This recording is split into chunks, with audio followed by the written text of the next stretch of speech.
Hey, welcome back to the channel. And in the last 12 months, myself and my sales team have produced well over $3 million in high ticket sales. And in today's video, I want to share with you 3 things that we've learned that have increased our closing percentage, and I think it'll help you too.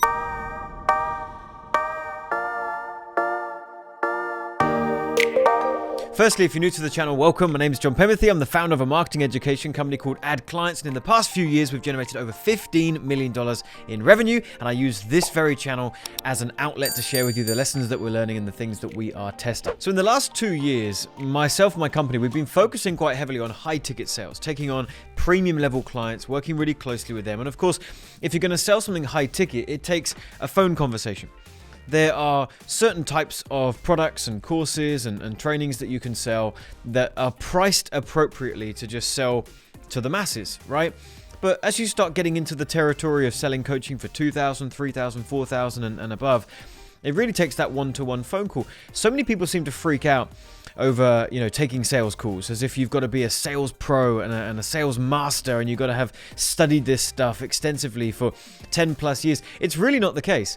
If you're an entrepreneur right now watching this and you sell courses or coaching and you believe in your stuff, you really just need a couple of tweaks, a couple of tips on how to conduct those calls, and you'll find that you can effectively close people on the phone into your programs. And so, of course, there's hours of stuff that I could talk about with you right now, but I do want to share with you 3 things that I think will really help you. And these 3 things come directly from the training that we give to our clients, and many of them have been able to go on to converting at 60, 70, even 80% of their calls. Yes, that is 8 out of 10 people they speak to close into a high ticket client. So here's the 3 things. The first tip is understanding this thing called the buying pocket. The buying pocket is where you've got a prospect on the phone and they could be on one extreme or the other, and I'll explain what they are in just a minute. And our aim is to get them into the middle, into what we call the buying pocket. Unless we do that, they're not going to purchase. They're not going to purchase on one extreme or the other. Let me explain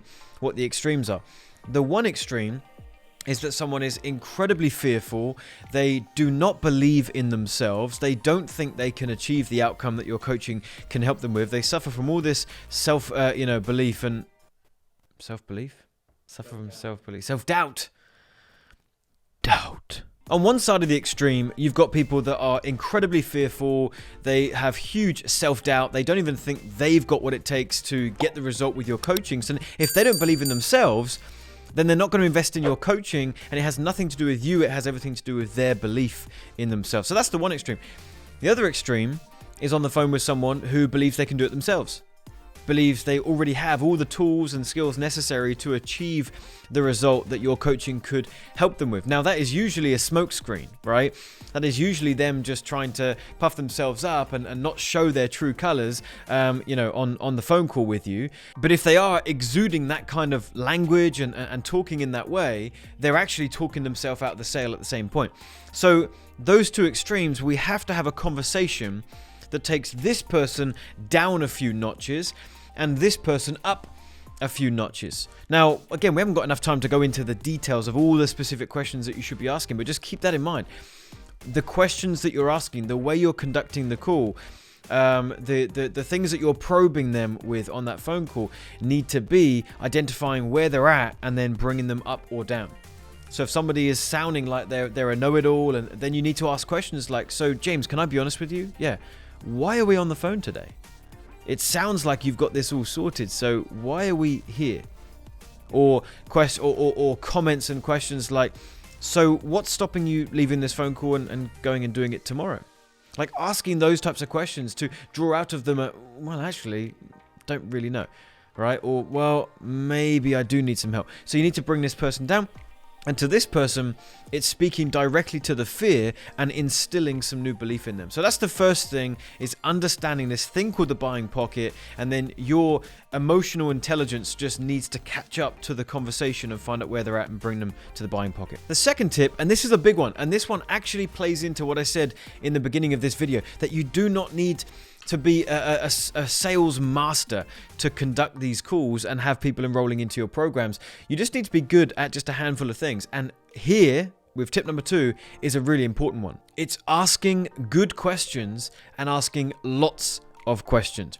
A big part of sales is listening and responding to what they're saying with another question that goes more and more layers deeper, right? If you don't ask the right questions, if you don't dig deep into their pain and why they're on the phone right now and what it is that they're needing, if you don't do that, if you keep it surface level, if you're just having a chin wag and, yeah, I've got some coaching and would you like to hear about it? They're not going to enroll because there's no emotion behind that enrollment now. It's just a casual conversation, and of course it's going to end with, great, sounds good, thanks so much, let me think about it. Or, sounds good, but I'm not really that interested, thanks for your time though. Right? So we have to ask the right questions, and one question leads to another. So if someone's on the line with you talking about the fact they need help with their marriage, and you're a marriage counselor, just saying, hey, so why are we on the phone today? Yeah, me and my husband are struggling at the moment. Okay, great. Well, listen, I've got some coaching that could help. No. We're going to say, well, how long has this been a problem? Well, 5 years. Okay, what were the early signs that it was starting to go south? Okay, and what stuff have you tried already? Have you spent any money trying to solve this? You've been to counseling? Gosh, how long did you go to counseling for? 4 years? Oh my word. So you're asking loads of questions to really dig deep into their situation. And it's helping your information for where they're at, but it's also bringing it all to the surface for that person, because they're going to be more likely now to enroll in your coaching when you make an offer, because it's been brought to the surface. We're not doing it in a manipulative way. We're doing it because your coaching, if they're the right type of person, is actually the best thing for them.